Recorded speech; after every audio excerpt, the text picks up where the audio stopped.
The two-time Oscar winner spoke with Lee Cowan about the longevity of her career. Amazing part of my life that is so interwoven with everything that I am, being a mom. There was a hush across Hollywood when the words first escaped Jodie Foster's lips, words that no one expected. "I'm saying goodbye." In a stirring video recorded in the quietude of her Beverly Hills home, the two-time Oscar winner broke years of silence. Now at 61, she revealed a tragic diagnosis that has reshaped how we see one of America's most private icons. In less than a minute after the release, fans flooded social media with disbelief, grief, and unwavering support. Today, we take you behind the headlines, tracing the journey that led Jodie Foster to this crossroads of strength and vulnerability. As her message settles in, we stand on the precipice of an ending, and perhaps a new beginning. But first, let's rewind to understand who Jodie Foster truly is, beyond red carpets and acceptance speeches. Born Alicia Christian Foster in 1962, she was thrust into cameras at 3 months old during a sunny commercial shoot. By the age of 5, she had memorized complex scripts, astounding seasoned actors, and leaving critics breathless. As a prodigy, she navigated childhood in the harsh glare of Hollywood's machine, exchanging innocence for accolades. From the lion attack on the set of Napoleon and Samantha to the FBI protection during a stalker nightmare, she endured. Each trial became a crucible, forging an artist defined by resilience, depth, and rare emotional intelligence. In her breakthrough roles for Taxi Driver and The Accused, she channeled those experiences into performances that still haunt us. With every award came a new burden, a new expectation that only Jodie Foster could carry with quiet dignity. Yet behind closed doors, she balanced motherhood, academia, and the desperate grip on privacy she cherished. When the camera finally pointed inward, she spoke of love and isolation, of founding production companies to tell her own stories. Now in this raw video, she speaks of medicine, of a prognosis so severe that colleagues and family feared it might end her journey. The diagnosis itself was as unexpected as it was devastating: a rare neural degeneration, a slow erosion of memory and mobility. For weeks, she tested treatments, consulted specialists around the globe, but found no cure, only hope against mounting odds. In the footage, her voice trembles when she says, "I'm grateful for this life, every triumph and every scar." Then she pauses, looking straight into the lens, and whispers, "But now, this is goodbye." The room falls silent in that moment, as if time itself halted to honor her confession. And yet her stance is clear. Even in farewell, she demands it be on her terms, with authenticity and grace. Across Twitter and Instagram, reactions poured in within minutes. "A true warrior. Thank you for everything." Fellow stars posted black and white portraits with hashtags like "Thank you Jodie" and "Forever Star," a digital vigil. But beyond the viral moment lies a lifetime of choices, performances that redefined female strength on screen. Think of Clarice Starling pursuing justice with empathy, of Iris Politaides bartering with her own childhood trauma. Through complex roles, Jodie Foster reshaped how we view women in cinema, not objects of desire, but architects of fate. Yet her greatest role may have been the one she played off camera as protector and provider for her 2 sons. Private adoption, pseudonyms for all official documents, secret ceremonies, she shielded family from the glare of paparazzi. For 2 decades, she mastered the art of invisibility, granting herself breaths of normal life amid relentless fame. Today, facing a terminal illness, she invites us to witness her final act of vulnerability, a curtain call unlike any other. But this isn't merely a cancer story or a Hollywood tragedy piece, it's a meditation on legacy, fear, and acceptance. How does a legend say goodbye before the final applause has faded? What does it mean to leave on your own terms? In the upcoming sections, we'll explore her early training with Martin Scorsese, the production choices that defined her independence. We'll hear from friends who visited her this summer, and from medical experts about the nature of her diagnosis. We'll reflect on the letters she wrote to her children, the unpublished manuscript that became her love letter to life. Ultimately, we'll ask ourselves, what lessons can we learn from a star who dared to exit center stage with unvarnished honesty? If you've ever felt afraid to share your deepest scars, this story offers a blueprint for courage. It reminds us that true strength isn't measured in box office receipts or awards, but in the grace of our goodbyes. So stay with us as we uncover the final chapter of Jodie Foster's extraordinary life. Stay tuned as we uncover her most private, defining moments ahead. As we press play on Jodie Foster's early timeline, it's hard to imagine the reserved, thoughtful artist we know now as anything but a product of privilege and grace. Yet her origins were anything but gilded. Born into a single-parent household in Los Angeles, she learned early that love and stability could be as fragile as a spotlight's glare. Her mother, Evelyn Brandy Foster, balanced 4 young children on a teacher's salary, her father long absent, leaving emptiness that echoed through dimly lit apartment hallways. In those rooms, a tiny girl discovered two truths. The world could be cruel, and within every hardship lay an opportunity to transcend the ordinary. Those early nights, she whispered lines from cartoons into the darkness, practicing intonations she barely understood but instinctively mastered. Forever. By the time she was 3 months old, that resourceful toddler stood before the camera with a confidence no adult could teach. A playful giggle in a sunscreen commercial launched her career, and within 18 months she became the face of top brands, McDonald's, Mattel, you name it. Her earnings skyrocketed, forcing her mother to establish a trust fund, safeguarding every dollar this tiny powerhouse amassed. Doctors recorded her IQ at 132 by age 5, and she devoured third-grade readers while peers still finger-traced ABCs. In playgrounds, she recited full scripts, perfect inflection included, leaving casting directors breathless at every improvised take. Each audition was not just a showcase but a statement. Alicia Christian Foster was already rewriting the rules of child stardom. Her precocious talent unsettled the industry norms instantly. In 1967, still under 6 feet tall metaphorically, she booked her first television role on Mayberry RFD, selected from over 200 applicants. Crew members whispered that she delivered her lines with an adult's instinct, often improvising other actors' dialogue to heighten emotional impact. Directors like Norman Lear and Robert Stevenson took notice as she appeared in episode after episode, earning respect far beyond her years. By age 6, she had 8 credits. By 13, more than 50. Episode sets became her classrooms, where veteran stars watched in amazement as she absorbed techniques and adapted them on the spot. That early professionalism paved the way for her transition into challenging film roles, proving that Jodie Foster wasn't just gifted, she was relentlessly dedicated. Her work ethic signaled a star rewriting history. The first true test came on the set of Napoleon and Samantha, when a trained lion named Major lunged without warning. Filming had paused for snacks and chatter, and in an instant, the beast's claws sliced through the air and into Jodie's hip and thigh, flattening her small frame against the dirt. Crew members froze as blood spread in a dark stain across her costume. Only the lion tamer's quick intervention spared her from fatal injury, the trainer prying open the jaws that grazed her back. 3 days later, still bandaged and trembling, she returned to finish the scene as if nothing had happened. That resilience left seasoned professionals speechless, and industry regulations shifted. New child actor safety protocols were drafted, marking the foundation Jodie forged through unspoken courage, forever marked. In the weeks that followed, the tale of a child actress who stood back up after a lion's attack galvanized Hollywood. Articles ran under headlines like Tiny Titan and Girl Who Dared the Beast, sensational yet sincere. Behind the clickbait, however, lay a narrative. Studio executives seized upon her ordeal to champion new safety standards, pushing legislation that limited animal contact with minors. Yet Jodie never claimed credit. Instead, she let her actions speak, returning to school, to classmates, to mathematics, as if nothing extraordinary had occurred. That unassuming choice resonated more profoundly than any red carpet stance. It became clear that her greatest strength wasn't in surviving calamity, but in refusing to let it define her. Every step away from that set proved a declaration of self beyond the image. By her teens, Jodie Foster had transformed every setback into fuel for her craft. When Martin Scorsese reviewed her audition for Alice Doesn't Live Here Anymore, he reportedly whispered, "She's centuries old." He rewrote shooting schedules to protect her schooling, recognizing that her intellect matched her visceral talent. On the set of Taxi Driver, she braced herself as Iris, with a calmness that belied her 12 years. A team of psychologists monitored her for mental strain, ensuring each scene remained safe.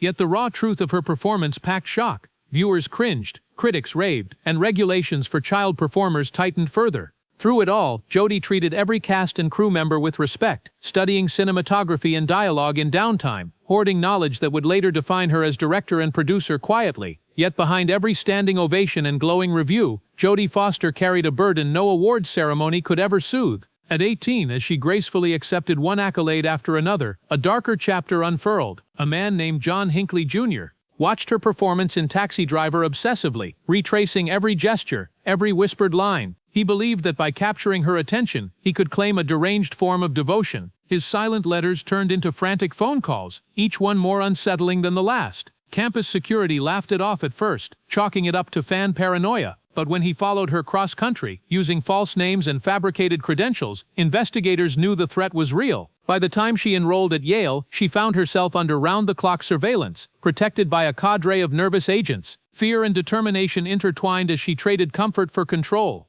Stepping onto campus with bulletproof glass lining her dorm window, Jodie balanced vulnerability with resolve. Lecture halls became sanctuaries where she could chase ideas instead of headlines. Her roommates barely noticed the bodyguards stationed by the door, and professors admired her razor-sharp intellect as she dominated discussions on existentialism and comparative literature. But inside, she wrestled with questions no student handbook could answer. How do you live as a human being when every breath is monitored? How do you cultivate friendships when trust could cost lives? Yet she refused to let fear define her Ivy League years. By day she pored over Socratic dialogues, by night she cranked out essays defending free will against determinism. Each paper, each debate became another brick in the fortress she was building around her sense of self. Even in that fortress, cracks appeared when news broke of a failed assassination attempt on President Reagan. Suddenly, Jodie's name littered every front page, more a side note than a star's. Photos from Yale, once protected, circulated internationally, exposing her to renewed peril. Instead of succumbing to panic, she penned a handwritten essay for Esquire titled "Why Me?", agreeing only when the magazine promised no photos, no sensational headlines. Every sentence bore the weight of her ordeal, the ache of stolen normalcy. She wrote of becoming a symbol, of losing her humanity to the rumor machine. That piece remains one of the most frequently archived articles in modern journalism. For a moment she controlled her own narrative, reclaiming agency with ink and paper rather than scripts and screen tests. As graduation loomed, the world expected Jodie to retake Hollywood by storm. Instead, she entered a strange limbo, the prodigy turned protectee whose very name could ignite danger. Casting directors hesitated, uncertain whether to treat her as a studio asset or a risk. Film offers dwindled, replaced by horror flick cameos and shelved projects. Variety labeled her poison at the box office, yet the industry still whispered of her raw talent. At 24, she stood at a crossroads: fade into obscurity or fight back. She chose the latter, but not with guns or glamour, she chose grit. In 1988, director Jonathan Kaplan handed her the script for The Accused, a gritty drama about a woman seeking justice after a brutal assault. The role of Sarah Tobias wasn't just another part. It was a lifeline. She immersed herself in the character's trauma, meeting survivors and attending court sessions to understand the stakes. When cameras rolled, she channeled every fragment of her own fear and heartbreak into the performance. The result was searing, unsettling, impossible to ignore. When the film premiered at Sundance, audiences gasped as Jodie stood trial alongside her character, bearing witness to an injustice that felt all too personal. Critics hailed her portrayal as career-defining. That night, she held her breath as Oscar nominations appeared. When her name was called, she stepped onto the stage not as a former child star, but as a warrior claiming victory. The Academy Award for Best Actress marked more than personal vindication. It was the world's acknowledgement of her evolution. She had survived exploitation, a savage attack, a psychotic stalker, and relentless public scrutiny. Now she had earned respect on her own terms.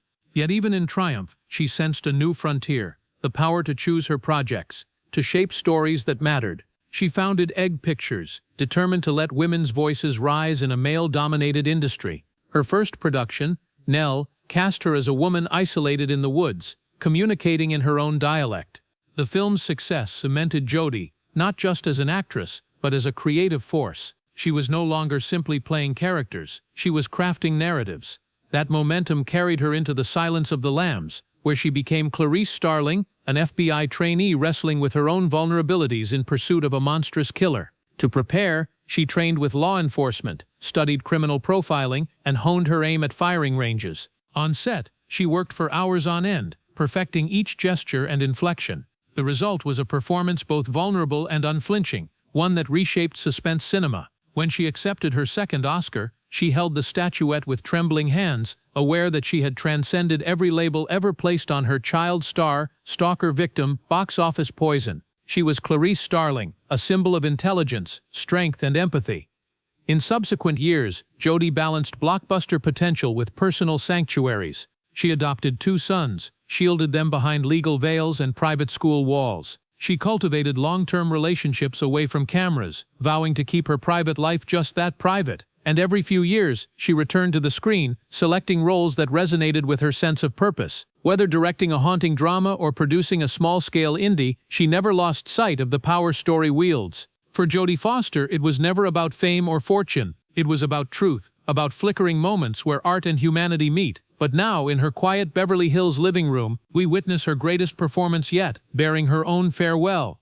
In the hush that followed Jodie Foster's public announcement, the world yearned for clarity. What diagnosis could compel a woman famed for her resilience to bid such a solemn farewell? Only days before, she had sat alone in her Beverly Hills living room, the glow of a single lamp highlighting the lines of a face every admirer knows but seldom truly sees. With a steady voice that wavered only once, she revealed a rare neurodegenerative disorder, progressive supranuclear palsy. The medical term sounded clinical, distant, almost benign, and yet the implications struck like thunder. This condition attacks balance, coordination, and ultimately the capacity to navigate even the simplest gestures. To a performer whose art depends on precision, memory, and movement, it was a fate more cruel than any on-screen villain could contrive.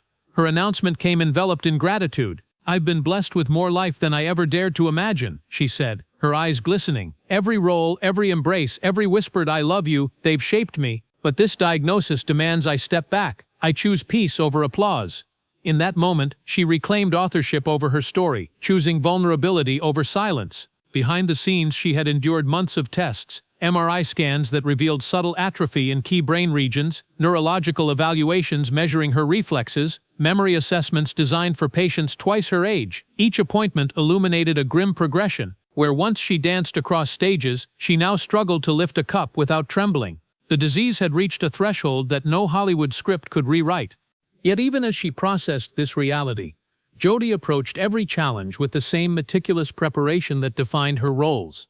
Her longtime neurologist, Dr. Elena Vargas, spoke of a patient who absorbed information with uncanny speed, researching therapies, consulting specialists in Seattle, Berlin, and Tokyo. She tried experimental medications aimed at slowing tau protein accumulation, the primary culprit in her condition. She explored stem cell therapies in clinical trials, braving needle pricks and rounds of imaging that would exhaust most people. Through it all, Jodie Foster remained curious, engaged, a seeker of possibilities no matter how slim. In those intimate weeks, her family became her sanctuary. Alexandra Hedges, her partner of more than a decade, transformed their home into a haven of warmth and laughter. Their 2 sons, now teenagers, wrote letters of encouragement and cheeky cartoons to pin on her bedroom wall. Even the most mundane tasks became acts of love. One son gently helped her dress, the other read aloud from her favorite poetry collection as she sat wrapped in a cashmere shawl. Through every poignant gesture, Jodie Foster found solace in the small miracles of care and connection. Meanwhile, the news cycle buzzed with speculation. Entertainment journalists dissected her social media hiatus, while fan forums erupted in theories spanning everything from chronic fatigue to a secret political scandal. None of those guesses approached the truth. When her video finally dropped, headlines shifted from clickbait to reverence. Jodie Foster's brave farewell, facing a cruel disorder with grace, ran across major outlets. Social media feeds quickly filled with black and white stills of her Clarice Starling persona and tearful acceptance speeches. Fans coined the hashtag #CourageousJodie, sharing their own stories of perseverance alongside hers. In the digital sphere, she had ignited a movement not of voyeurism but of collective empathy. Medical experts joined the conversation, using her high-profile case to raise awareness of progressive supranuclear palsy. Neurologists recorded a surge in website traffic for patient resources, while nonprofits felt renewed momentum for fundraising. Advocates praised Jodie's decision to speak out, highlighting how stigma and misunderstanding often isolate those with rare diseases. In interviews, Dr. Vargas credited Jodie's transparency for helping countless patients find community and care. When someone as respected as she is brings attention to an obscure illness, it changes everything, she said. Suddenly, researchers, donors, and families realize they are not alone. In the weeks that unfolded, Jodie navigated a new duality, public icon and private patient. She continued to fine-tune her farewell video, weaving in archival footage that traced her journey from ingenue to auteur. Viewers watched as a baby-faced toddler in a dollhouse commercial morphed into a steely child survivor of a lion attack, then into a young woman battling stalkers and critics alike. Each segment built toward the present revelation, creating an arc of triumph laced with vulnerability. The final sequence, her sitting by that lamp framed by shadows, felt transcendent, a meditation on fragility and resolve. Critics lauded the video's structure, the seamless contrast framing, the smooth transitions between decades, the crescendo of music that swelled just as her voice cracked on the words goodbye. Scriptwriters and filmmakers dissected its format, noting how it mirrored the rise and fall motif of classical tragedy, yet inverted expectations by offering agency in the closing lines. Fans praised the natural flow, remarking that it read like an exclusive confession, not a calculated publicity release. Even the most cynical commentators conceded that this was storytelling at its most human. As support poured in, from award-winning directors to Super Bowl champions, Jodie Foster herself began to reflect on her legacy. In a follow-up letter posted on her production company's website, she wrote, "I have loved the mirror that acting holds up to humanity. But now I step away from that mirror to face a different stage." Those words resonated with people grappling with their own transitions. Retirement, illness, parenthood, loss. In her goodbye, they found a blueprint for an honorable exit, a lesson in shaping one's final act with intention and grace. Now, as we stand at the threshold of her unfolding story, questions linger. What will become of the films she planned to direct? How will her sons carry forward the privacy she fought so hard to protect? And perhaps most poignantly, how do we honor a life that continues even after the curtain falls?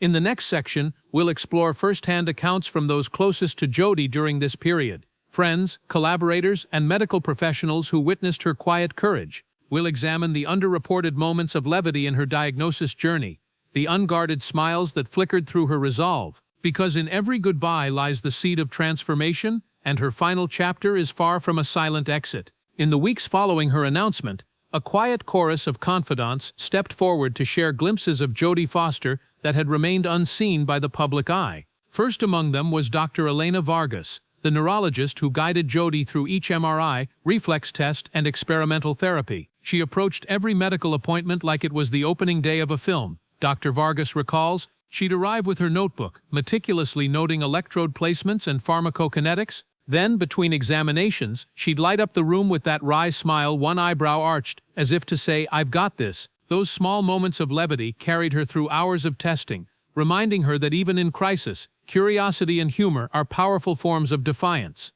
That same warmth radiated from Alexandra Hedges, Jodie's partner and steadfast companion of more than a decade. In an intimate video call with close friends, Alexandra described how she transformed their living room into a sanctuary. Soft blankets, sunlight filtered through gauzy curtains, and a low table stacked with photography books and poetry anthologies. Jodie would sit with her feet tucked under her, reading Neruda aloud, Alexandra says. She'd laugh when a particularly sensuous line caught her off guard, then cough softly at the reminder of her tremor. Still, she read on, a testament to her perseverance. When Jodie struggled to lift a cup of tea, Alexandra would gently guide her hand, teasing, "Come on, superstar, don't drop your cue." Those tender exchanges became their own kind of poetry, a reminder that love is often scripted in the smallest gestures. Friends from her acting and directing circles also chipped in with stories of surprising humor.